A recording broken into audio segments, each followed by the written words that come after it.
Jadi nek jasmani niku perangane badan, nek rohani itu kejiwaan. Enten wong sehat jasmanine ning ora sehat rohanine kathah. Contone wong edan sing turun dalan ora katokan nika. Nika sehat awake ning jiwane sing ora sehat. Oh, ngaten. Wong edan, titikane gampang kok Pak wong edan niku. Pripun? Angger ngomongan dhewe, disauri dhewe, takon dhewe, disauri dhewe. Ngoten niku gejalane ngoten niku Pak, gejalanipun Pak. Sik, omonganmu tak rasakne kok suwi-suwi ora penak ki mau. Ciri-cirinipun menika anu Pak, sok ngomongan dhewe, tekon dhewe, disauri dhewe, kadang guyu dhewe, nangis dhewe, bengok-bengok dhewe. Niku biasanya sing teng pinggir dalan niku lho Pak.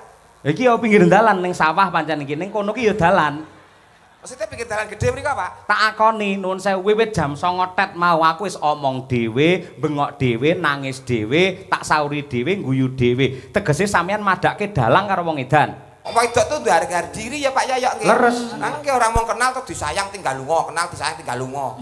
Nek nyat sayang tenan apa kenal sayang terus dinikah. Tanggung jawab. Tanggung jawab wong. Lah nek ditengi tok piye? Loh. Loh, lah iso enak to ditengi terus ditinggal terus piye? Lho kuwi fenomenal lho, reng bener lho, banyak terjadi ngono kuwi lho. Banyak terjadi wi, terus ngono iki piye? Ya wis tak. Berarti wong lanang sing kebangetan ngene dudu wong wedok. Ya padha kae wong wedok. Lah nyapa wong wedok? Lah kok apa gelem ditengi?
setya satuku. Mbak Lia, Mbak.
Puji syukur kunjuk ana kemurane Hyang Agung no sing wis paring kanikmatan barokah kesehatan marang sedhengah titah ingkang semebar ning jagat raya.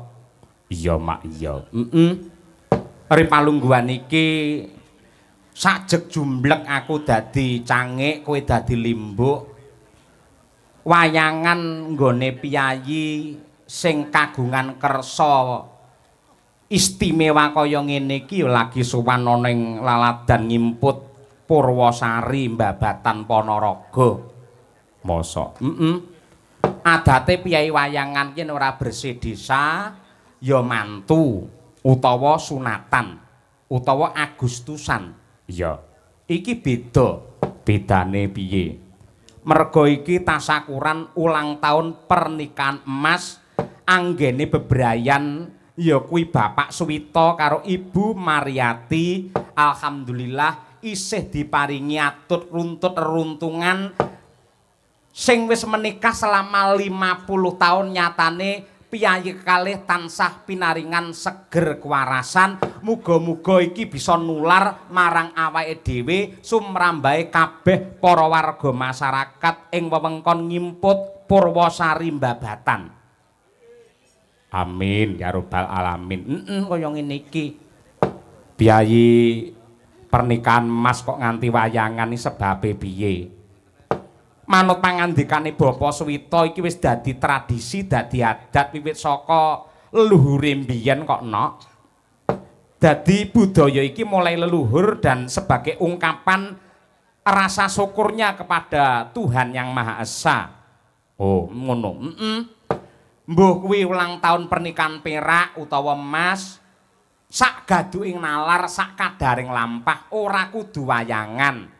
Yen pancen ora cukup nggo wayangan ya sing baku syukuran ngono wae. Ning parandene gandeng Pak Suwita ki piyayi sing maniak ning wayang, ya minded ning wayang. Saben-saben awake dhewe sowan ana laladan Madiun, laladan Ponorogo, panjenengane waton longgar tur sarirane pinaringan sehat mesti nusul. Lah panjenengane iki kelingan nalika aku iki jane gawe lucon nek kok dadi kanyatan. Lucon piye? Alhamdulillah sowan ana ning laladan Ponorogo. Ya Allah, sing nonton pirang-pirang sing nanggap arang-arang. Kuwi, kata-kataku lak ngono kuwi. Panjenengane kegugah, mosok aku ning ndi-ndi mung nonton Dalang Cahya Kuntadi tok. Sok yen ulang tahun pernikahan Mas aku duwe rejeki arepe ngundang Dalang Cahya lan madang karane kabeh. Oh kaya ngono kuwi Pak Suwita. Lah kok didekek ning sawah wayangane. Lah ning dalan kono ya terlalu cupet. Ora masalah kok, Nduk. Pedahe apa? Gunane apa? Piyayi sugih duwe pangkat latar iki jembar ning yen duwe gawe rawayangan. Luwih becik prasaja kaya pepundhenmu Pak Suwita, nadyan to ora duwe latar, dalane ya cupet, ning gandeng duwe niat, duwe tekad, tetep wayangan nggih ngibur warga masyarakat Purwosari. Tepuk tangan untuk Pak Suwita. Wah iya. Elok tenan, tetep disembadani. Dasare iki ya nadyan to ning tengah sawah iki ya sawahe dhewe. Sing ngomong sapa? Dudu sawahe dhewe, udu iki mung dituku parine tok 1.200.000 ngono. Iya, ya mung kuciwane kok malah dilepi. Ha iya, akhire kudune garing terus nyembong meneh ning ora apa-apa. Ora apa-apa. Tur ya ngene iki lho sing apik, Nduk, manunggale antarane seniman karo warga masyarakat. Iya, sawangen panggunge gamelan kuwi lak rata nganti tekan dalan. Iya, dadi ora nutupi, sing mirsani ora ndangak. Lenggah pinarak ngono wis cetha. Iya. Saya wis ditata karo para-para sing lenggah ana lore gamelan, lore panggung iki rata-rata istimewa ya kuwi sing lenggah para emak-emak utawa ibu-ibu. Wis dikuasai emak-emak. Wis ket bar magrib mau wis ditengeri kok, Nok. Nganti enek wong lanang lungguh ning kono didoni kok, Nok. Ha iya. Ngono ya, Mak. Kaya ngono kuwi. Lah, sing jenenge wayang iki tak kira malah saya berkembang, saya becik. Sing adate mbiyen wayang mung dipirsani karo piyayi kakung tur sepuh. Ning di tahun-tahun ini sangat luar biasa karena yang nonton wayang sing mirsani wayang ora mung para sepuh tok, klebu para anak-anak kula generasi muda, wabil khusus emak-emak kepareng mirsani wayang. Rame lan orane wayang iki gumantung emak-emak. Aku ki paling seneng mayang lamun to emak-emak lingguh cedhek karo panggung. Sebabe guyune lak banter to, Nduk. Lek guyu banter ki ngimbuhi semangate seniman. Oh ngono. Ngono kuwi. Matur nuwun emak-emak mugi-mugi tansah pinaringan sehat walafiat murah rejeki. Lan ugi putra-putranipun dados lare ingkang saleh salehah. Amin ya rabbal alamin. Aja akeh lek ndongakne wong kuwi rung nanggap. Ya. Kok nanggap ora ngono kuwi. Nah, ngene Nduk. Bapak Suwita karo Ibu Mariati kagungan putra sing cacahe 4 sekawan. Ingkang sepisan ya kuwi Mas Bagus Setiawan. Angka 2 Mbak Ani Puji Rahayu, angka 3 ya kuwi Mas Kliwon, angka 4 ya kuwi Sugeng Suprayogi sing akrabe diundang ya Yoyok. Wah, iki dadi dampu Yoyok ketemu Yoyok. Sing bayari Yoyok, sing ditanggap Yoyok. Iya, apik judu. Amin ya rabbal alamin. Lah, nuwun sewu kejaba saka kuwi Pak Suwito ki ya sore mau ki rada ngeluh ngeten lho Pak Dalang. Dados nggen kula mriki dusun Ngimput mriki Purwosari mriki udakara pun 20 taun niki piyai mriki belas mboten nate nanggap wayang. Oh, niki kula wiwiti dhisik muga-muga iso nular. Alhamdulillah mau bar magrib dipandegani karo Mas Carik Purwosari, diderekake karo para BPD lan pinisepuh perangkat desa, ngejob awake dhewe sisan gawe pengumuman sok tanggal 20 Mei bersih desa di lapangan Purwosari. Wah, iya. Wayangan tenan Purwosari, wayangan diwiwiti saka Pak Suwito. Iya, Nih Pak Wito mau meling Pak Dalang mangke lek dadi tenan pitungi karo Pak Lurah wayangan tenggen lapangan nuwun sewu gandeng lantarane kula mangke ra ketang sewu kula ngemang paringi. Kuwi lek kata-katamu dhewe ora. Heeh aku mung guyon kok nok, mung guyon. Ya, Lah inti sarine nyuntuwa kaya Pak Wito karo Bu Mariati aja mung dadi bojo ning bisa dadi jodoh nok. Oh ngono. Ora mung dadi bojo ning dadi jodoh. Yen bojo ki yen ditambahi an, akhire ki elek. Iya, bojoan. Ngono kuwi. Yen jodoh walah temenanan becik. Ngerti apa bedane bojo karo jodoh? Ngertos, Mak, ngertos jenengan nate paring dawuh. Bedane bojo karo jodoh? Bojo kalih jodoh menika menggaing petang benten. Menawi bojo menika namung kababar wonten ing tata lair wujudipun kasat mripat tegesipun namung winatesan ing kewadakan mila tiyang pados bojo menika langkung gampil awit syarat-syaratipun winatesan namung tata lair lanang wadon gelem karo gelem seneng karo marem kene butuh sing kana butuh sing lanang karep sing wedok ngoyak niku wis dadi bojo. Terus mila saking menika tiyang bebojoan ingkang namung adhedhasar peninggal wadak lan sinurung hardane hawa nafsu menika adaanipun boten lestari. Tegesipun bubar tengah dalan merga talining katresnan namung kaiket kumbak kumbul dening pepinginan lair ingkang sarwi owah gingsir.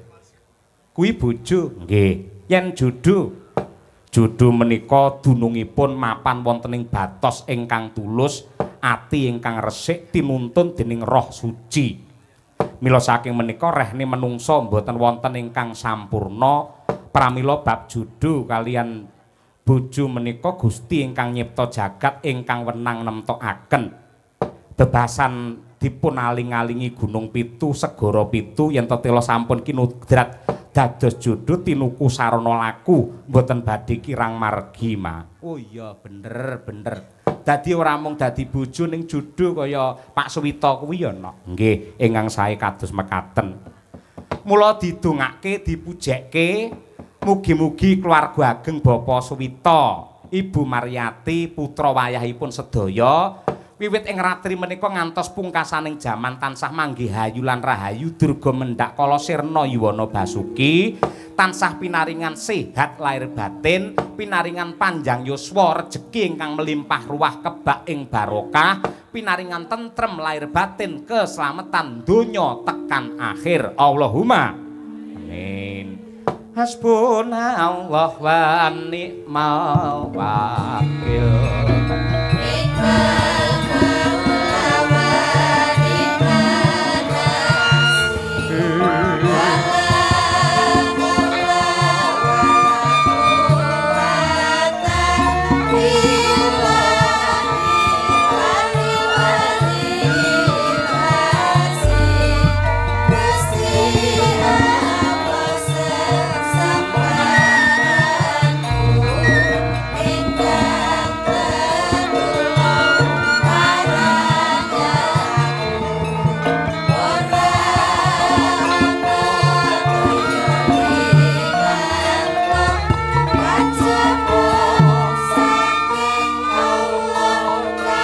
Winong lho.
Banjur minangka tandha bektimu marang Bapa Suwita karo Ibu Maryati arep ngaturake tembang apa.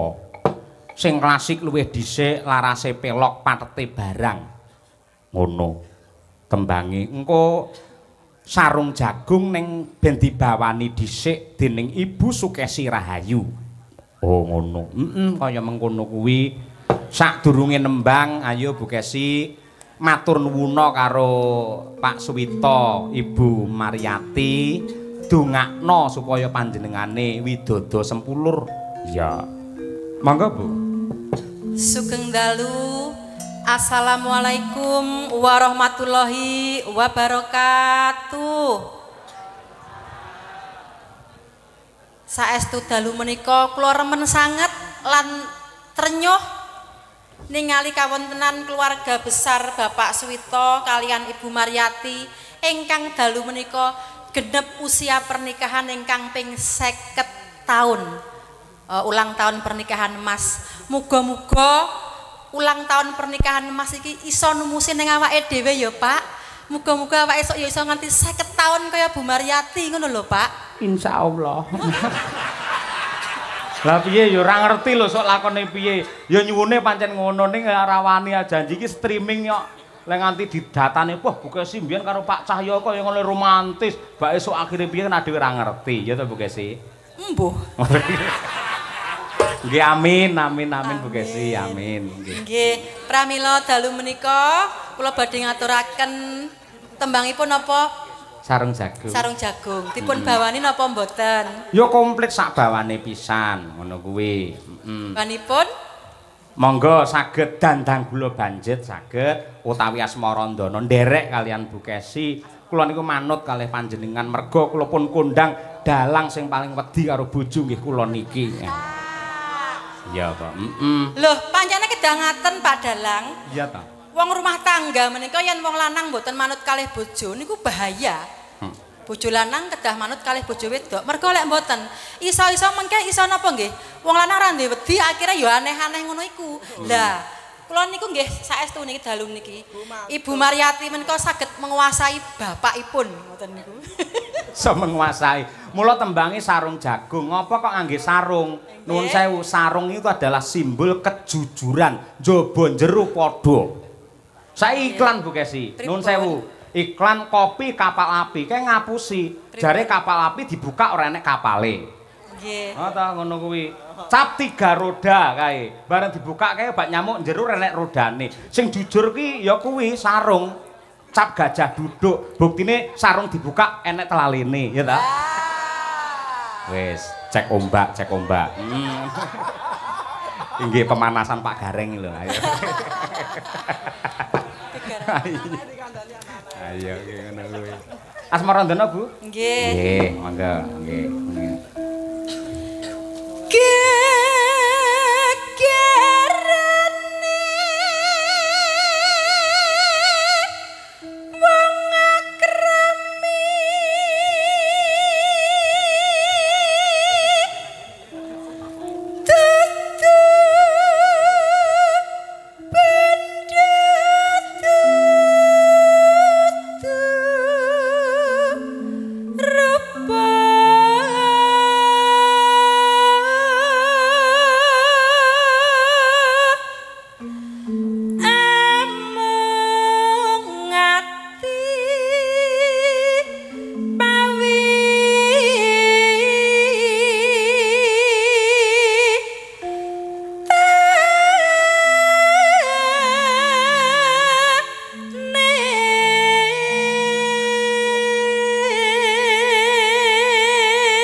Tembang menika ugi kula aturaken dumateng Bapak Kepala Desa Purwosari. Pandonga kula mugi-mugi enggal dipun paringi sehat. Iya, Pak. Bar glundung, Nduk. Leres nggih, Pak nggih, Bu. Pak Lurah bar celakaan nggih. Nah, dipun dongaaken ndang sehat, ndang pulih. Wong niku lak ya delikke kalih danyange aja lali wayangan. Ayo. Omongane wong golek dhuwit ya ora ngono. Iso wae bojo kuwi. Nah iya ta Bu. Lupa pisan. Ana pisan. Kena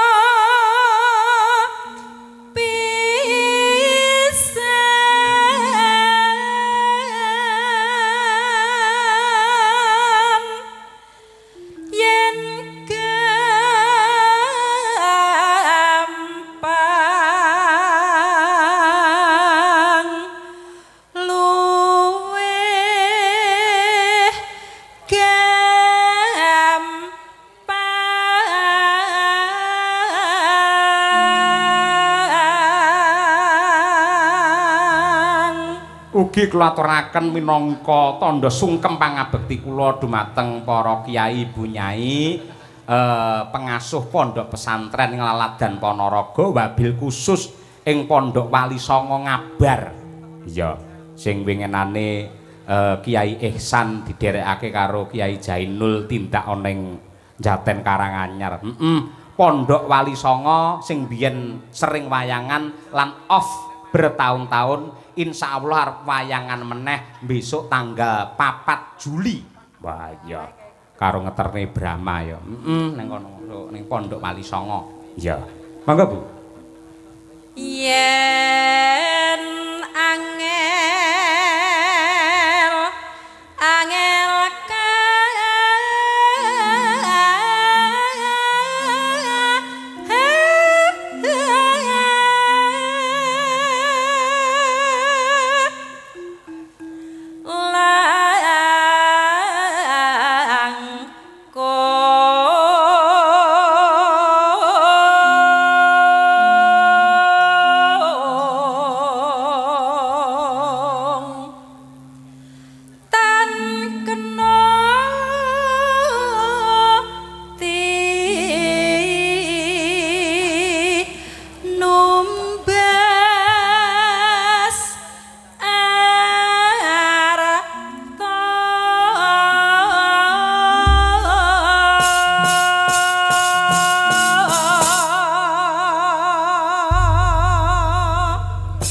matur sembah nuwun, monggo lajeng sarung jagungipun.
Matur sembah nuwun wilujeng Niskala wis katur tembang klasik Sarung Jagung karya Sang Maestro Kinarto Sabdo dening Ibu Sukesi dan kawan-kawan. Ya.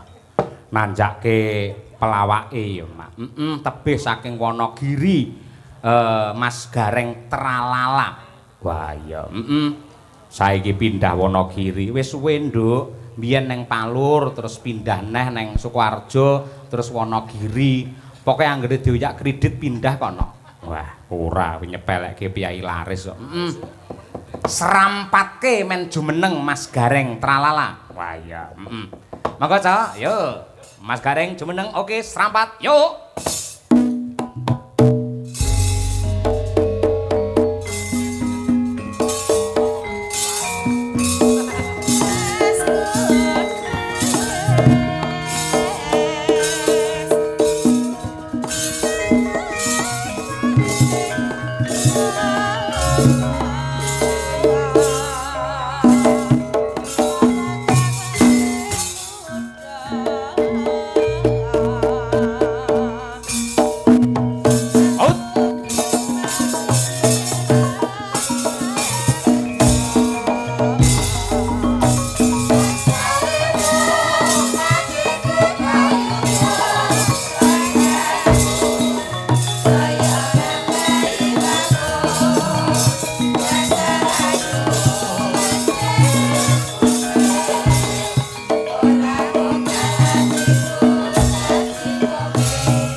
Assalamualaikum warahmatullahi wabarakatuh, Mas Gareng.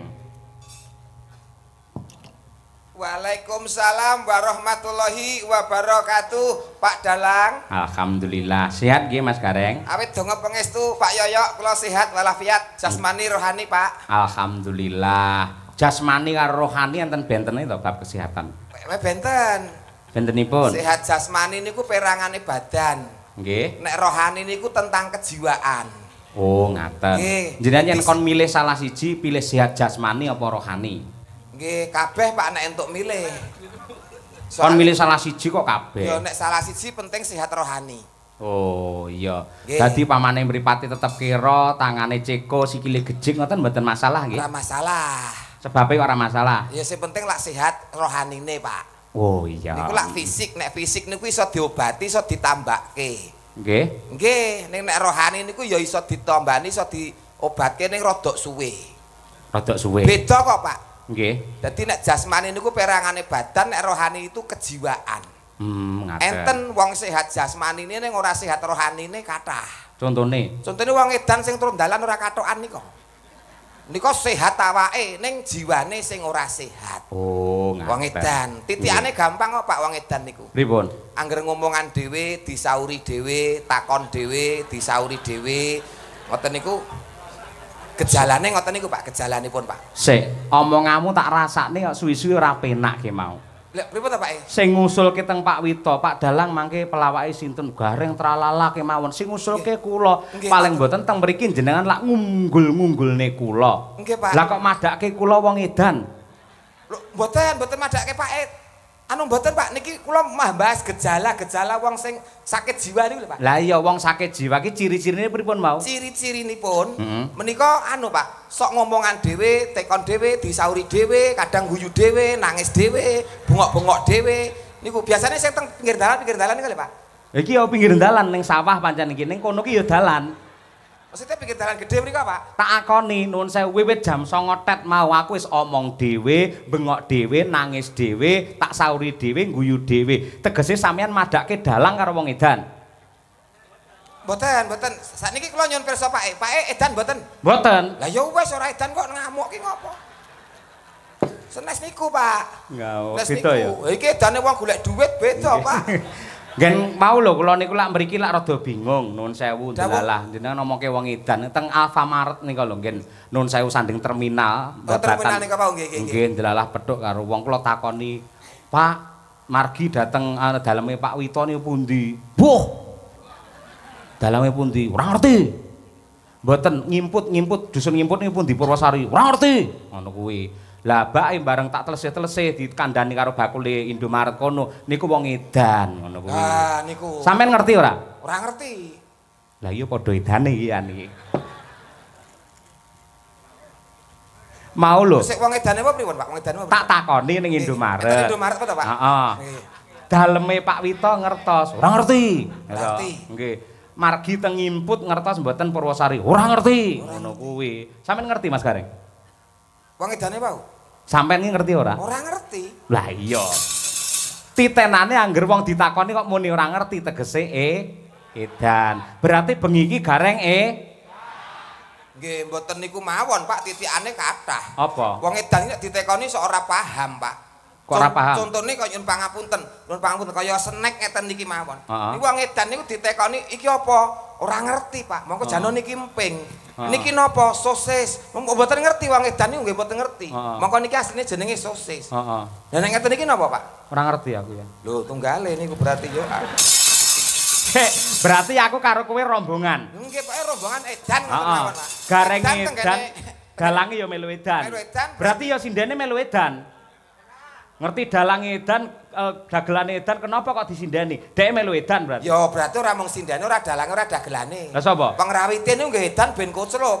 Lah kok iso? Lah nek wong edan-edan kok ditabuhi. Oh, dadi kabeh sak panggung edan kabeh. Edan kabeh. Heeh. Lek ngono kuwi madake Pak Wito Pak Wito napa? sing nanggap. Pak Wito niku bijaksana, Pak. Loh, kok bijaksana? Lah wong edan-edan dilumpukne kon main disangoni, Pak. Bijaksana yo dadi duit tok, Pak. Lumayan sak setelan pisan. Nggih, Pak. Kula wis kemringet nek angel titeno tak tinggal mulih kula. Niki dalam rangka tasakuran pernikahan Mas Pak Wito karo Ibu Mariati. Wah, pernikahan emas Nggih, monggo. luar biasa Pak Suwito, Bu Mariati. Mencapai di titik pernikahan emas bukanlah sesuatu hal yang mudah. Leres. Melalui proses nggih menika keluarga yang sangat luar biasa tentunya. Banyak cobaan, banyak godaan, namun beliau berdua mampu menjalani sampai di titik pernikahan 50 tahun utawa pernikahan emas. Tepuk tangan terlebih dahulu untuk Pak Suwito bersama Ibu Mariati. Ngeten niki sing mari geter kula ngeten niki, Pak. Kok geter? 50 tahun pernikahan emas niku lah luar biasa iso bertahan toh Pak. Nggih. Mula nek 50 tahun diarani emas. Lah kula niku monel men mboten pun bubar Pak. Perak ya urung. Belas kok perak. Nggih. Mula niki iso kanggo tulodo marang liyan panjenenganipun Pak Suman. Mboten nuwun sewu jenengan riye lak teng Palur Karanganyar. Aduh iki. Lah sakniki kok pindah teng Wonogiri ini sebab napa? Lah kula asline mriko Pak. Asline mriko. Asline Wonogiri. Nggih. Nggih ten Palur niku lak riyen mbok wedok. Nggih. Anak-anak telu terus akhirnya 20 tahun omah-omah anak-anak telu terus kula pindah ten Wonogiri. Lah garwane? Anu, transmigrasi bablas umroh, Pak. Alhamdulillah niku ngibadah sae niku. Ganjarane gedhe niku. Ganjaran gede iki nek transmigrasi tenan nek umroh tenan. Lah piye to? Minggat. Minggat pamane dadi TKW ana Malaysia ning Hongkong, Cina. Wah, kuwi ya apik pahlawan devisa negara niku. Ngentuke dhuwit. Ngentuke dhuwit. Niki minggate gondol wong kok. Entuk dhuwit ngeten niku. Ah iya, wis disyukuri, Syukur, Pak. Kalau bersyukur malah enteng sanggane kok ngopo. Lah kok enteng? Lah ranti bojo malah ranti beban kok, Pak. Lah lek butuh terus piye? Tuku. Elek. Maksudnya misalnya butuh sego ngoten lho. Orang liwat dadi tuku teng warung. Iya. Misalnya butuh napa ngoten tuku ten warung ngoten lho, Pak. Oh iya, lek ngono ki apik mak teratap tak kira tuku sing maksiat ngono ki. Lah mboten gareng anak buah Pak Yoyo niku istiqomah Pak mboten neko-neko Pak. Amin, alhamdulillah. Asmane Pak Suwito yen cara Jawa, Suki luweh Suwito iki komplite iki tegese lak nuwun sewu wong sing bener-bener ngabekti ora mung ngabekti kelawan Gusti ingkang Maha Kuwasa ning uga ngabekti karo tangga teparu kiwa tengene. Mula raneh Ramokal panjenengane bebrayan nganti 50 taun ditresnani karo piyai akeh ing Laladan Purwosari sing ngestrani rawuh semene akeh kuwi Suwita. Nggih, Pak. Saiki lek per huruf piye Mas Gareng? Lah dalah, aku wis mbatin iki mau mesti kena ngene iki. Ora jenengan lak kepinterane kecerdasane lek bab kuwi. Niku lak riyen, Pak. Saniki pun bodoh, Pak. Ora, bab bodho ki mergo lek ora kulino diasah cara parang utawa cara lading, lek kulino diasah meneh dadine ya apik. Suwita S. Suwi kalih to persuku, Pak. Persuku. Oh ya. Su menika sugih katresnan. Panjenenganipun Pak Suwita sugih katresnan ya tresna marang garwa, putra lan kulawarga. Betul, nggih. Nggih, niku su. Wi. Halo, Wi. Nggih, Winarno nembe mikir alon-alon. Oh iya jenenge Winarno. Nggih. Nggih. Gareng Winarno. Lagi to, Pak. Leres. Oh, ya kabeh iku kudu nganggo dipikir. Salah muni wong iki taruhane iki kesejahteraan urip kok, Pak. Iya, nggih. Wi. Wi menika witing katresnan saya ngrembaka saya subur nganti ngancik pernikahan 50 taun langgeng katresnane langgeng bebrayane. Mantap. Ngono kuwi cocok aku seneng ngejak kowe tegese ora wirang ngoten Mas Gareng. Dereng kok mengke saged kewirangan. Dereng kok. Ora bakal. Wong ki ora mesti kok, Pak. Nggih. To. Nah.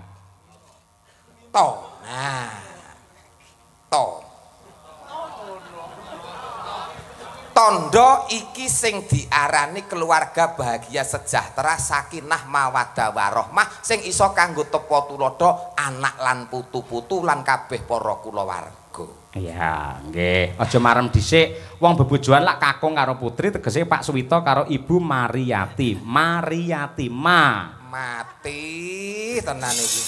Dalange kecerdasan dagelane wis level veteran ngene. Pokoke kudu iso. Ya, terus. Nggih, manut tunduk karo apa sing dadi perintahe Kang Garwa pinangka guru laki. Oh, Bu Mariyati. Wong wedok kuwi kudu tunduk patuh taat karo garwane. Contone kaya beliau Bu Mariyati. Betul. Niku mah.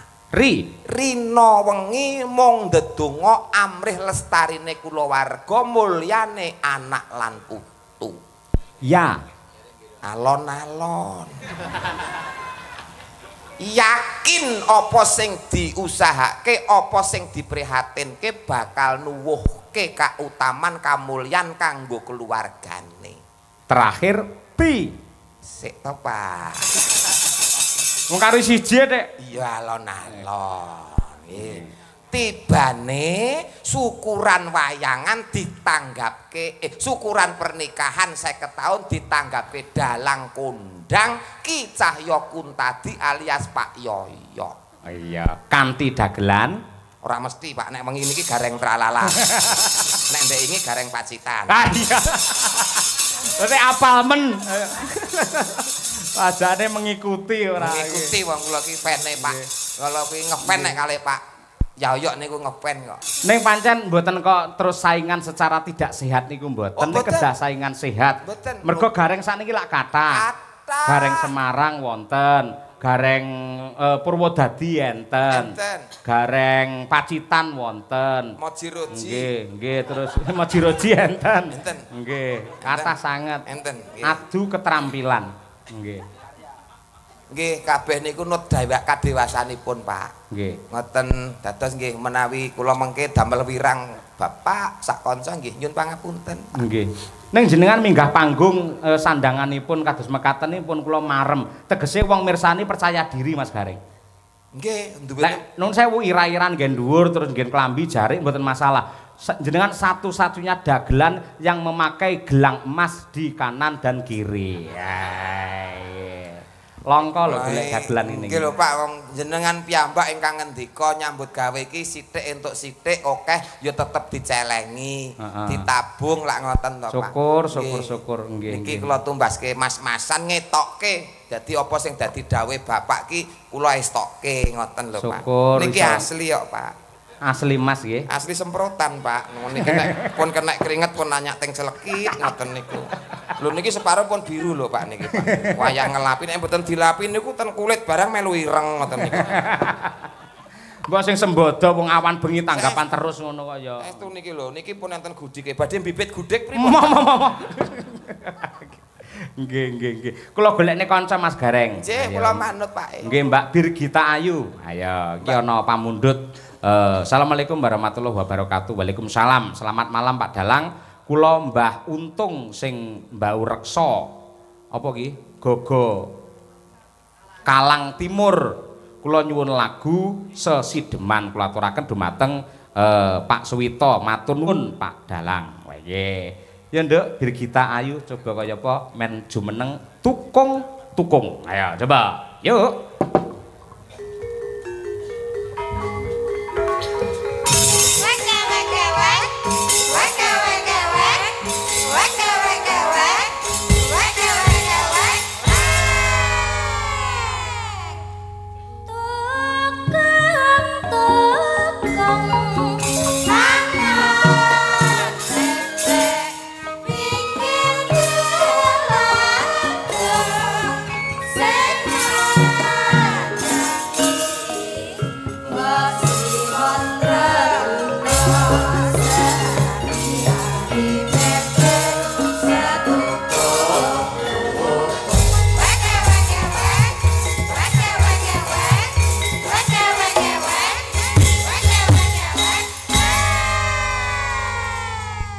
Monggo Pak Gareng niku pun entuk kanca niku. Sugeng dalu wong ayu. Ya sugeng dalu Mas. Aja Mas ta, Nduk. Lah piye? Aku nang omah diceluk Gus lho. Mosok kaya ngene kok Gus iki lho. Gus anak Kiai. Gus Buntung, Pak. Sugeng dalu Cahayu. Ya sugeng dalu Mas Gareng. Lah ya pinaringan sehat to. Sehat. Nggih, sedulur mriki kersane pirsa. Nggih. Wis ping pira sowan anu menghibur ana ing laladan ngimput. Ngimput. Heeh. Purwosari dusune ngimput. Wis ping pira? Nembe sepisan iki. Nah, lagi pisan iki ben kenal. Berarti dadak kenalan. Loh iya, pepatah mengatakan tidak kenal maka tidak nikah. Tidak sayang. Lho wong kenal kok mung disayang tok ki lelaki apaan? Nek nyet wong lelaki tenanan yo nikah apa kenal terus dinikah ora disayang tok. Ngono ya. Bener Bir. Bener kuwi. Kuwi pelajaran yang baik kuwi ngono kuwi. Nah, Lah nek wong wedok tuh harga diri ya Pak Yoyok nggih. Leres. Nang ki ora mung kenal terus disayang tinggal lunga, kenal disayang tinggal lunga. Nek nyat sayang tenan apa kenal sayang terus dinikah. Tanggung jawab. Tanggung jawab wong. Lah nek ditengi tok piye? Loh, lah iso enak to ditengi terus ditinggal terus piye? Lho kuwi fenomenal lho, orang bener lho. Banyak terjadi ngono kuwi lho. Banyak terjadi wi. Terus ngono iki piye? ya wis tak. Berarti wong lanang sih kebangetan ngene dudu wong wedok. Ya padha wae wong wedok. Lah nyapa wong wedok? Lah kok ngapa gelem ditengi? Lho. Lah digudhok. Lho nek carane lah ya ora meteng sik lah ya iso carane. Lah carane piye? Ya nganggo apa to apa. Ayo, mula contonen kaya Pak Wito karo garwane kuwi. Sing jenenge katresnan kuwi kanugrahan suci saka Ilahi kanggo srana keselamatan menungso donya tekan akhir. Lah kuwi katresnan. Nggih. Mula leres ngendikane Pak Yoyok iki ora mung sekedar bojo ning jodoh. Lah kuwi. Luar biasa langgeng sampai 50 tahun pernikahan emas. Lah niki mangkene bar pernikahan emas napa oleh Pak nika? Mau anu, mau apa jenenge kuwi berlian. Berlian. Berarti tahun ngarep melih Pak niki. 100 tahun. 100 tahun ngarep lho. 100 tahun melih. Nggih. Oh nggih pun, monggo nderekaken mawon. Derek sapa? Nggih. Iki lho Bir ana sing ngersakake ya kuwi Dereng kenalan Pak. urung to? Oh, Oh iya. iya ding lali. Nembe ngrembug meteng wae lho Pak. Oh iya.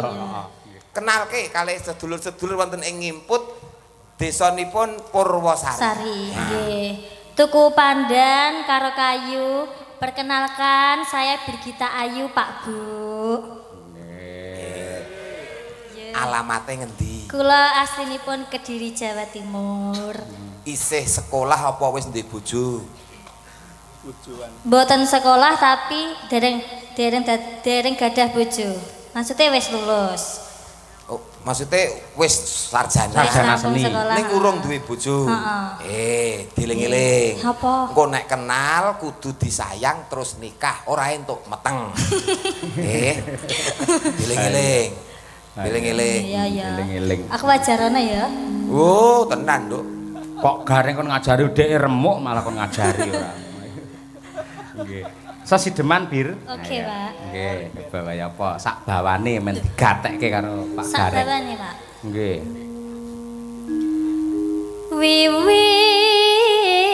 Wiwitane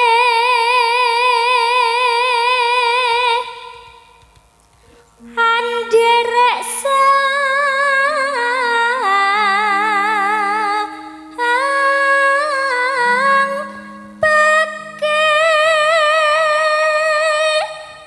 artekno ngene iki Mas, ben ketok kecerdasanmu dibandingke gareng-gareng liyane wi mau. Wiwitane Anderek sang pekik. Angel ra. Awalnya ikut Sang pekik. itulah sang pekik. Piyayi sing ganteng Jatmika. Lho lah nggih, sang pekik niku piyayi sing ganteng Jatmika. Betul. Putrane Pak Anom Surata. Oh, ini ngangge sembodo mburine, ayo. Dalange Winong ya, ayo. Nano. Ayo. Priya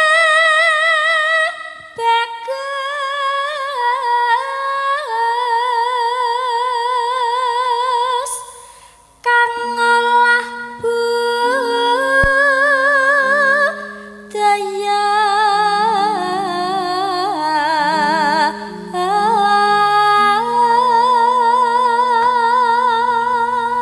Artinya Pria tampan yang senang budaya. top. Betul Pak Yoyo? Leres 100. contohnya nek saiki napa niku Pak? No? Sing pria bagus sing seneng olah budaya niku Kanca contohnya pengerawit. apa? Oh, pengerawit. Pak Dalang. Dalang. Niku termasuk Oh, iya. sing olah budaya. Gareng olah budaya kok ora mlebu. Ulah mergone ora bagus. Oh, berarti khusus sing bagus ya. Oke. Wong nek ngrumangsane awake dhewe paling bagus kuwi sing kleru. Oh iya. Iya wis Mas. Moji-roji. Sowan menyang kutha gedhe.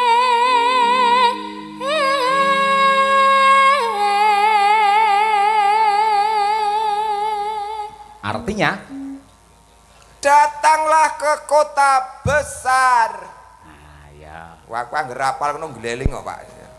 Pripun? Angger rapal no banter ngleling ngoten. Lah ora apal. Nek rapal pucet ngoten, Pak. Lah wis pucet no sampean. Lagi Lagi wis pucet. iki ora, iki pancen kira pucet iki, keputihan. Ah iya. Ya bir. Bandarat terus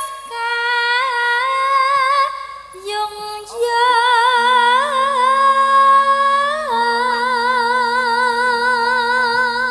Sehingga tuannya merasa tertarik. Nah, betul. Loh, kula, Pak. Pripun lulusan Eskari ngeten iki, Pak. sarjana karawitan sampean. Sarjana karaoke, Nduk. Malah ora. Selendang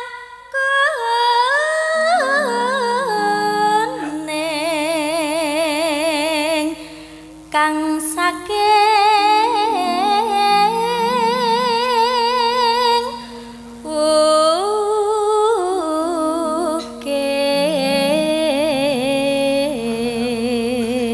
ukir. Artinya Selendang kuning yang dari gunung. wah ya wukiri gunung ya. Nggih. Maksudnya piye kok selendang kuning kok saka gunung iki? Lah kowe ra iso ta?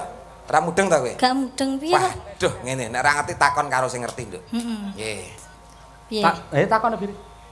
Aku ya tak tekon sih. Selendang kuning saking mukirne napa? Lah kok ora kok jawab piye? Lah kula mboten iso, Pak. Saya muni piye mau? Nek ra iso tak kok Takon sing- wajib takon karo sing ngerti. Heeh. Lah dek bir kita kan tanglet kula. Kula lak ora ngerti, lah kula tanglet Pake. Takon sing ngerti. Nggih. Oh iya, aku ngerti. Lah nggih kula tanglet Pake. Selendang kuning saking Wukir ini apa, Pak? Selendang kuning itu adalah gambaran seorang wanita Jawa yang cantik, yang berbudaya, yang asalnya dari pegunungan. Terjemahane dawa ya Pak selendang kuning ini. Ben cetha. Oh, lah nggih. Niku wau, kata-katane niku wau, Nduk. Jadi selendang kuning adalah gambaran seorang wanita Jawa yang cantik yang dari pegunungan. Nah, kuwi. Betul, Pak ya? Betul, 100. Tak eling-eling. Piye mau piye? Selendang kuning kang saking piye-piye? Adalah pripun, Bapak? Ketara wis tuwek ngono wis lali ora. Metu ki aja ditekokke meneh. Kok ngenteni sik nek wis bar metu ki ngenteni sik. Ngenteni aku hening tenang kok iso mikir meneh. Lagi iso metu neh. Sing metu apa nih? Pikirane lho, pikirane. Oh, pikiran. Malah ora. Bar metu kok kon metu neh. Suara kurang pramana.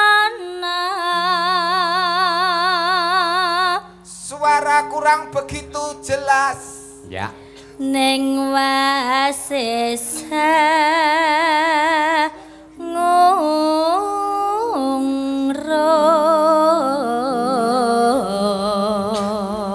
Tapi pintar hangungrum. Loh, lah iya piye apa artine? Hangungrum itu menarik hati. Oh, berarti pinter menggoda ngono. Lah, ngono karepku ngono ya. Merayu. Merayu, Oh, lho, merayu. Merayu sehingga menarik hati, ngoten lho. Arep ngomong rono kok angel men. Niku, Dik. Waduh. Artinya niku, Dik. DIY Yogyakarta dan sekitarnya. DIY kae ora. Terus Bir? Angung remarang bendara Merayu kepada tuannya. berarti sing wedok meng selendang kuning kang saking Wukir meng kuwi Kuwi pinter merayu terhadap tuannya. berarti wis sing kleru sapa? Sing kleru, ora ana sing kleru, Nduk. Oke nek sing kleru. Ora ana sing kleru, pancen donya ki ana sing dirayu, ana sing rayu. Oh. Nggih ta, Pak? Lah, kaya Pak Yoyo karo Bu Kesi iki nek ndek ben Pak Yoyo iki ora ngrayu Bu Kesi, ya ora dadi. Ora ngono. Ora ngono. Sing rayu Bu Kesi mbiyen ki. Oh, berarti kualik, mula aku ora nembus. Oh ketara tukang udu nomor kuwi ora. Kula pun mboten, Pak, pun mboten. Syukur lek wis ra udu. Mung titip. Wis kancane lek kuwi ora. Ya Bir. Ya Sulistya pijer ngencangake alis. Ayo, apa artinya? Dia Jangan isi-isi. Sulistya. Diah Sulistya adalah perempuan yang cantik. Hah? Ngincangke alis itu memberi kode. Ayo. Signifikannya piye dengan alis? Piye? Ngono, Pak. Ping, ngono, Pak. Piye? Ngono. Lah kok sandas? Nek ora ono ra iso, Nduk. Aku ngene iku ndasku melu kabeh, Nduk. Ayo. Ngincangke alis ngeten niku. Terakhir, yuk. Terus no sesideman.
Kejawi kula aturaken dumateng sedaya para lenggah ingkang kepareng rawuh wonten dalemipun Pak Suwito.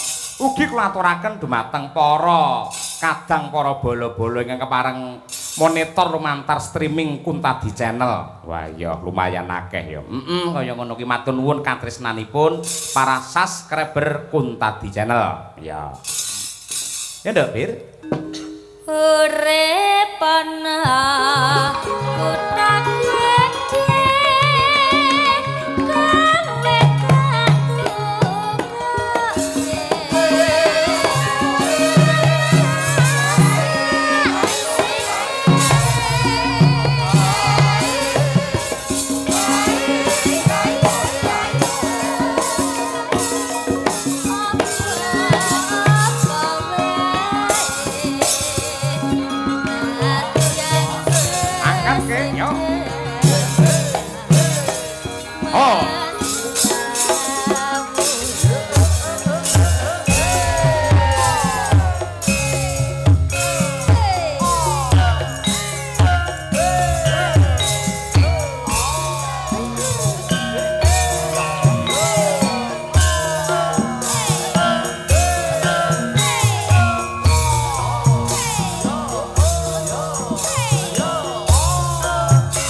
matur sembah nuwun genduk Birgita Ayu made in saking kota Tahu Kediri sampun ngumandhangaken sesideman Mas Gareng. Cih karya Mbah Haji Sukron Suwondo. Inggih, niku penting, Pak. Dadi sing nembak tembange napa nek saged sing ngripta niku nggih disebutke. Nggih. Lah ditambahi dongane Abah Sukron Suwondo pinaringan sehat walafiat, awet sehat, awet momong anak putu, awet gagah. Amin. Amin. Amin. Matur nuwun pandunganipun Mas Gareng.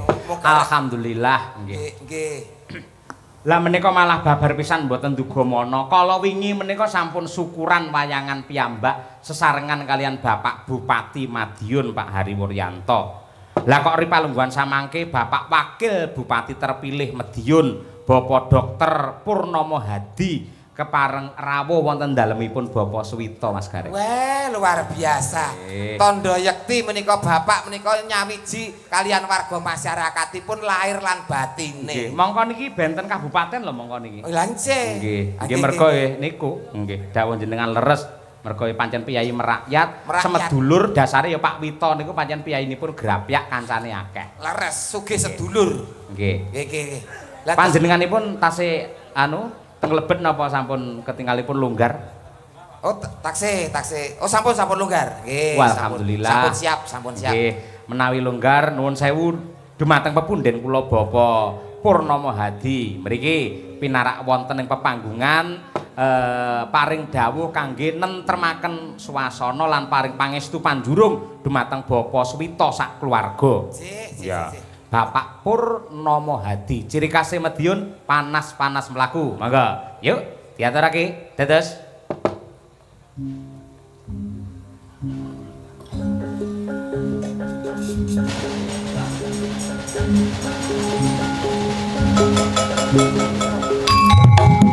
Oh.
Tepuk tangan kagem Bapak Wakil Bupati Madiun para kadang.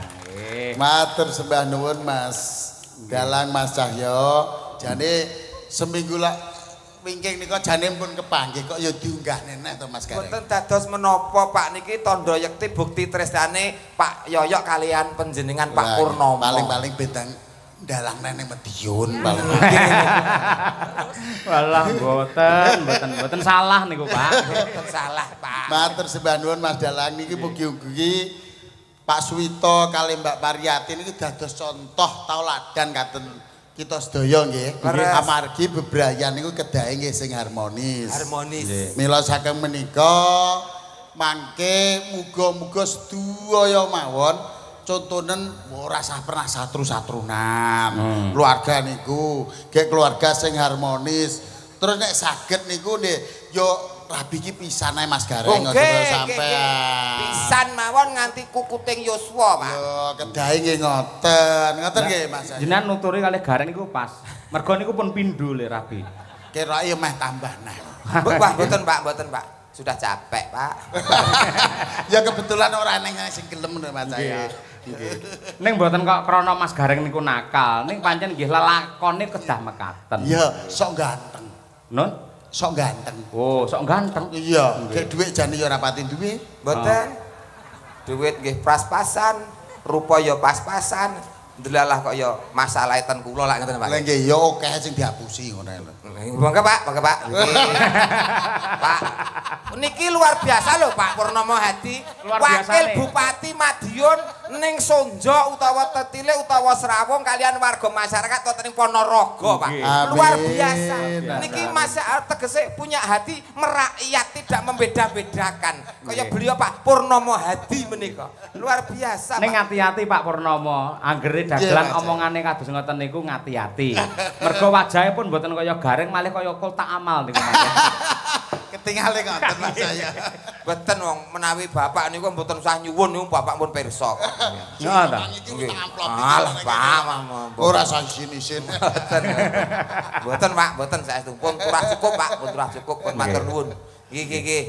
Niku pangapunten kalian Bapak Sugito rencang menapa Pak? Menika kebetulan mantune Pak Suwito niku sederek kula keng Lembean. Oh, Magetan. Nggih. Oh, sedulur kantut. Nyai kula niku saking Lembean niku sedereke Pak Kadimun niku putra mantune Pak Suwito ngoten. Pak Kadimun niku? Nggih. Lah niku Pak Lek kula. Mosok. Lah. Sik. Kadimun sapa? Lembean, Magetan. Oh, langke. Ngawi. Oh nggih. Dadi Kula kula niki gareng. Niki Pak Kadimun Ngawi. Nggih. Dulurku Pak Kadimun Lembean padha kadimune. Lah nggih, maksudnya sing saka Ngawi niku kerep dolan ten Madiun ngoten lho Pak ya. Wah, wis. Sedulur dhewe, Pak. Ya wis pas. Lho kalau dulur kowe wong mampu kabeh, Pak. Mal Pak. Ngono ki lho Pak saya. Nek ora wakil bupati ini ora didaku dulur gitu. Ah nggih ngoten. Biasane lah angger piyai enten piyai pejabat ngoten nggih nyedek-nyedek ngoten. Malah napa lho dadak mboten sah pun mboten sah. Sedulur kok dadak arep nyangoni mboten sah. Tenan ra gelem tenan. Walah mboten sah ragu-ragu, Pak.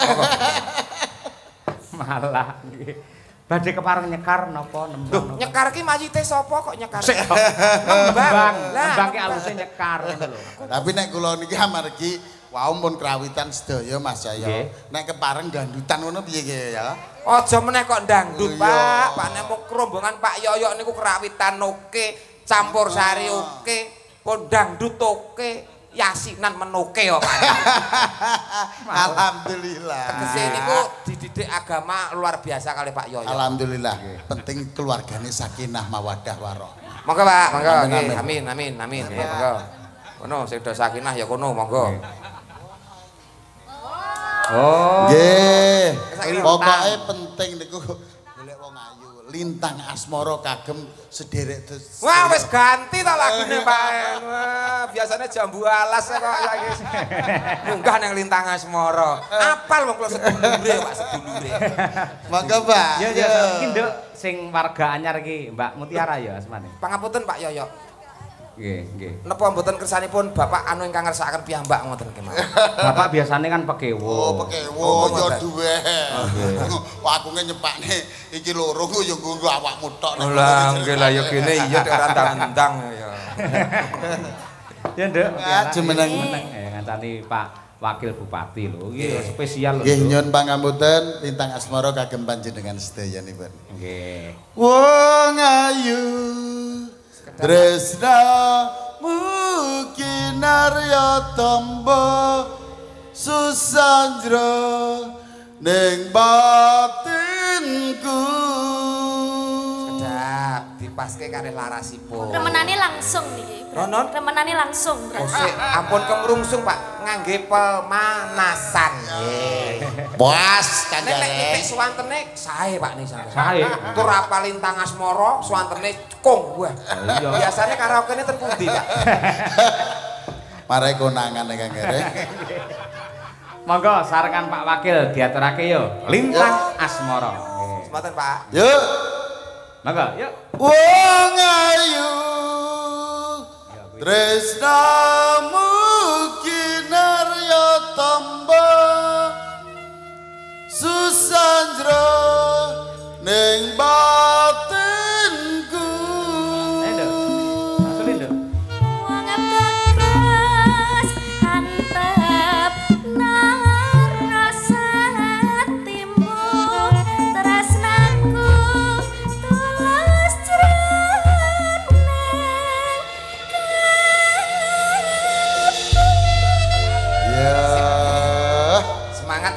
Oh, semangat, pasti bisa.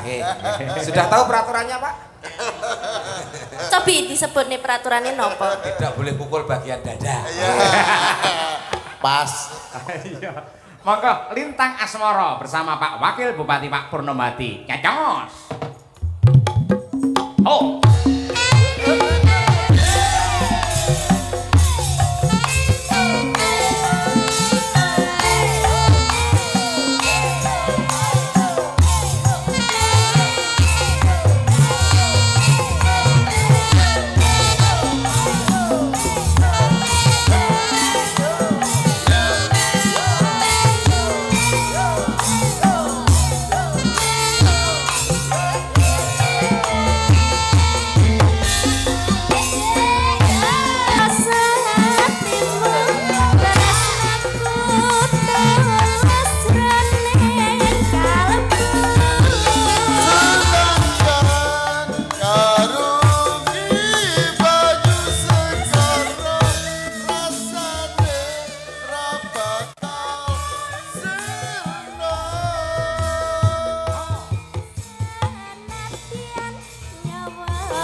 Matur sembah nuwun Mas saya.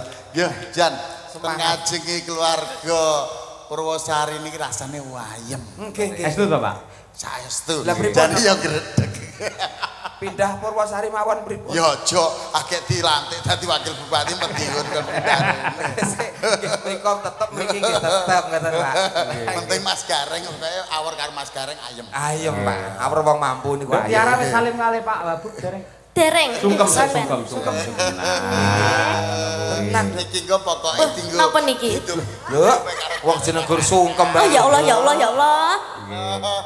Biasanya nek putih-putih ngeten iki lebet enten isi isine. Mboten niku kosong blong. Sungkem melu, Nduk. Jenengan nyobi, jenengan nyobi. Pak, bekti sungkem kula, Bapak sehat selalu panjang umur kata rezeki dibesane sak pepadhan. Iya. Penting pinaringan slamet anggenipun makarya rampung boten wonten arangan setunggal menapa, wonten lepatipun kula nggih nyuwun pangapura nggih Pak. Kena nggo sangu rabi neh, Reng. Angsal napa, Pak? Angsal napa? Entuk donga. Matur sembah nuwun Mas saya, matur sembah nuwun sedaya keluarga Purwosari. Mugi-mugi tansah rahayu wilujeng sedayanipun. Sekap sematan, wassalamualaikum warahmatullahi wabarakatuh. Waalaikumsalam warahmatullahi wabarakatuh. Sembah nuwun Bapak, sehat selalu. Salam sungkem kagem Pak Ari, nggih. Pak Ari wonten dalemipun sampun wayangan. Jenengan dereng Pak jenengan. Ndek beres timbaline rumah sakit kok sembah nuwun nggih. Sehat selalu, amanah barokah nggih. Luar biasa menyempatkan diri sampai nggih. Tugasipun kathah sibuk tapi mergo rasa katresnan kalih warga Purwosari terutama Bapak Suwito disempatkan rawuh malam hari ini. Nggih. Nggih sembah nuwun lho Pak. Pak Purnomo Hadi, Purnomo Hadi. Artinya Purnomo niku seneng, Hadi niku weweh, tegese seneng sedekah. buktine sinden diparingi. Diparingi, sing pun diparingi. Lah kowe? Kula pun diparingi donga, Pak. Pun luwih saka dhuwit niku, Pak. Nggih, ketoke sambat ra ikhlas ngono sampeyan. Wah, ikhlas, Pak. Kula pun kanca kalih Pak Pur. Keluarga, Pak, keluarga. Kok iso keluarga? Keluarga. Saking trah. Oh, Adino wau. Pangadimun. Nggih, mun niku wau, Pak. Nggih. Sekedhak Mas Gareng niki enten Nawala. Nggih, Pak. Ngatur dumateng Bapak Suwito sugeng ambal warsa pernikahan Mas 50 tahun. Mugia sehat selalu panjang yuswa ugi ngaturaken sembah nuwun sampun paring lelipur dumateng warga masyarakat Purwosari. Nyuwun gending lestari tertanda Mbah Lurah Purwosari. Anu, ingkang badhe calang kagem anu, kebalik desa. Empun calang. Oh, mpun. Mpun. Mei, Pak nggih. Non? Mei. Mei tanggal 20 Mei. Alhamdulillah. Nggih. Nyicil ayem, nyicil ayem. Kosong niku jenengan? Kosong, Pak. Nggih mang teng griya mawon niku kosong. Mboten katut to, Pak? Lah niki rapate dereng rampung untuk menentukan bintang tamu sinten dereng rampung. Oh, niki kantun perjuangan jenengan ketika dalu niki jenengan bisa menyenangkan warga masyarakat Purwosari mesti sok 20 katut. Abot iki. Ayo kuwi. Ya siapa? Ini masih dirundingkan lek dalangnya pun positif. Nggih. Nggih nek pamora wengine kula ya campur sari awane ra apa-apa. Awan mangke kangge anu kerja bakti kali gerak jalan. Esuk elektron Pak, kula mengke esuke. Jalan sehat. Nggih, sidane niku mengke mboten kerja bakti, mboten jalan sehat, nggih mboten wayangan, Pak, ngoten.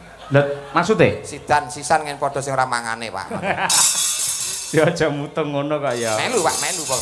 Amin, amin nggih. Bapak Suratman, nggih. Serangan nggih. Serangan Sukorjo minta gending. Serangan, Pak. Serangan. Serangan nggih. Serangan, serangan, Pak.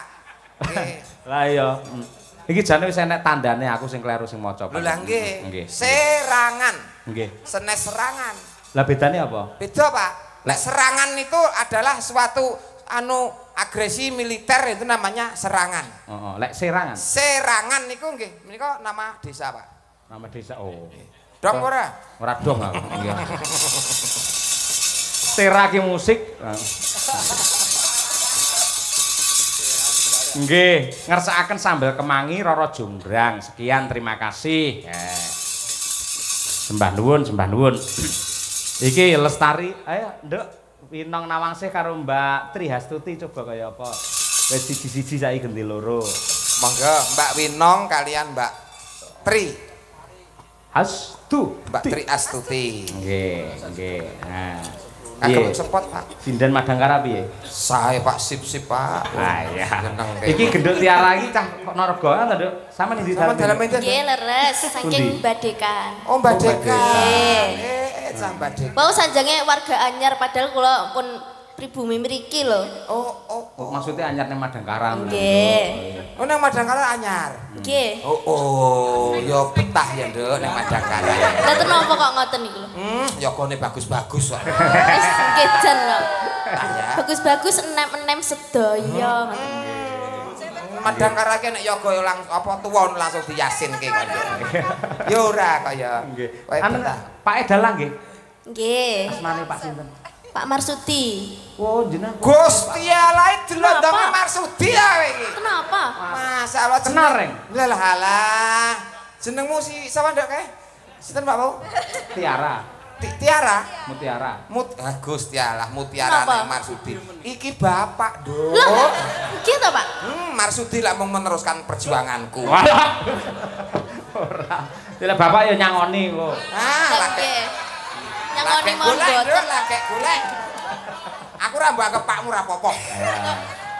Winong iki saka Tulungagung. Tulungagung, nggih. Karo Mbak Triastuti coba berdiri berpacu dalam melodi. Melodi biar tang tang. Oke.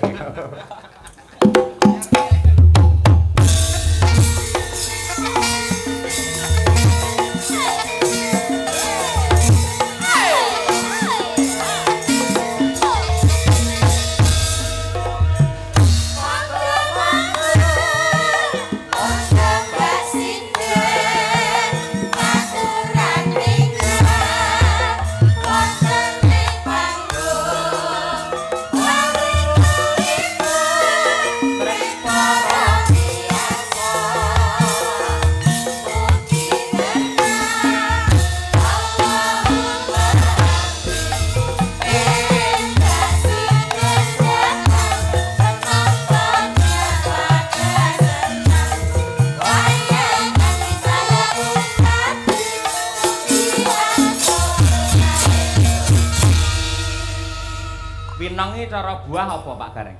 Upami buah ngeten niki anu Pak niku lho Pak semangka tanpa biji. Wah. Sing nek dibuka sigar biar niku terus ketes-ketes Pak.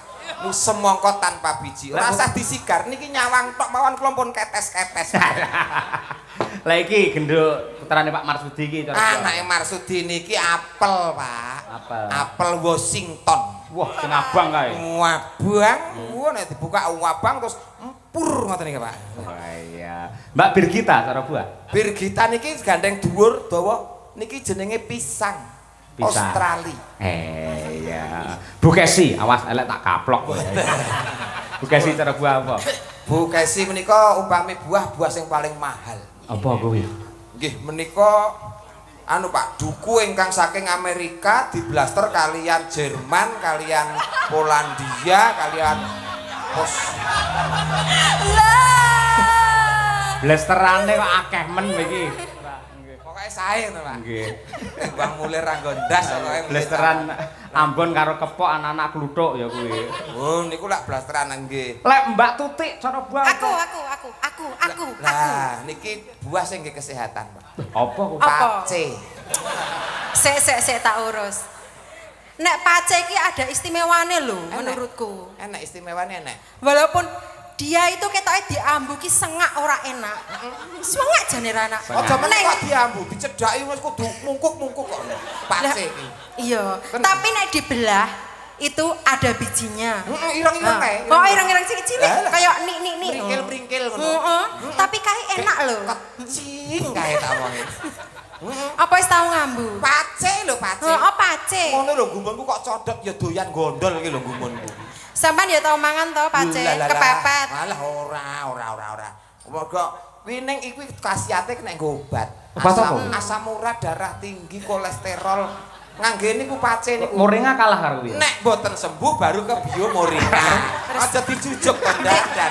Jare iki wis tak persiape 3 dina arep makan. Ampun dijujuk sik. Maaf aku ora ngerti. Kula nyuwun gesang dan. Sik tau. Jaremu pace kae, ndek kan sampean ngomong, ndek penyakit kencing manis. Dimene pace ya mari to sampean. Mari. Tahu kencing manis to? Tahu kencing manis ki 3 tahun Pak kula kencing manis. Masalah. Kan tek gawe niku kula ya ora tugu lho Pak. Ngecom teh pahitan ngoten kula mentangring teng meja terus kula turi lah ngoten. Terus kencing manis sih penyakit kok malah dicuri ora. Mbah wong nyatane ya manis. Terus urip ya, saiki urip ya omongnya. Urip, nek kena kipas angin mati meneh. Ayo, tunggale kae lho. Iki lho, nong kulino ndelok film Walid to takon. Apa? Iki ben takon. Ini Pak Gareng takono.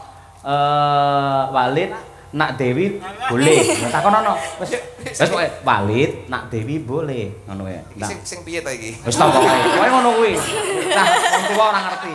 Walid nak Dewi boleh ngono ya. Walid nak Dewi boleh. Walid nak Dewi boleh. Tak nak, Walid dah layu. Oh, nek ngono ya Walid Walidaya.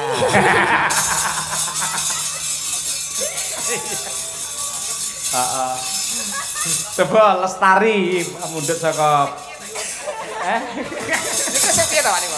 Mula kowe buka TikTok gur live ae kowe ora ya ngerti. Itu saka Walid Walidaya barang Huma Kamar Bayani Sohiro barang iki apa? Iya.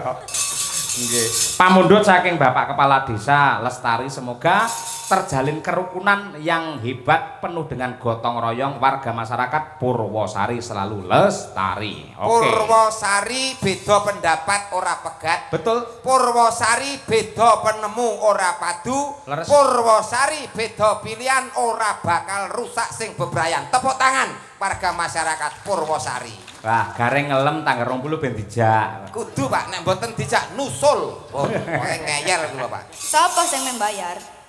Ya ora njaluk. Oh, ndak nyeluk. Wah, kau wis Ikhlas. mampu. Wong ikhlas. Wis mampu. Wong cukup ya. Mong kepengin ketemu Pace aku. Ah, ngerti Pace kuno ora iso mulih sampean. Waduh. Nah, delok wae. Sampeyan apa nyemoni aku? Kuwi ora ngerti khasiate Pace. Seneng Ora ku bakal sindir mulih kan kowe. anggere wayah mene wis wayah tawa-tawa seneng. Raketan duwene Pace ditawake tegese seneng sedekah.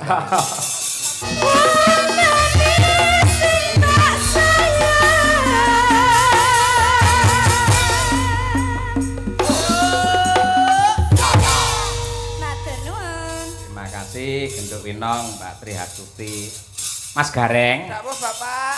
Nyuwun pangapunten wau sampun mawantu-wantu mawanti-wanti dawuh saking Bapak Suwito. Sampun dados tradisi keluarga mriki menawi tengah dalu niku wonten pandonga ingkang lumantar budaya. Oh ngaten. Nggih, wonten maca pat dandang gula tolak balak. Cakepanipun namung setunggal ning digarap telung rambahan. Dados ingkang setunggal kalih niku bawa mangke ingkang angka 3 menika dipun palaraken. Ngaten nggih. Dados nuwun sewu kalian ndedonga sesarengan ngestakaken dawuhipun Pak Suwito wiwit saking Bawa rumiyin putri. Nah, saking Mbak sinten Bu Kesi? Mbak Lia. Nggih, sair yang kedua saged Bu Kesi. Ketiga kakung palaran. Ya, pandonga. Tolak balak. Monggo. Anak kidung rumaksa ing wengi teguh ayu luputa ing lara luputa bilahi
tan ana wani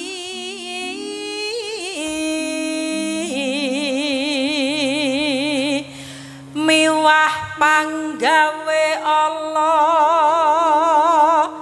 gunane wong luput geni atemahan tirta maling adoh tan ana nyedak mring mami serpak Mas guna duduk pansirna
Sirna Yuwana Basuki lan Widodo keluarga Bapa Suwita Pak Gareng.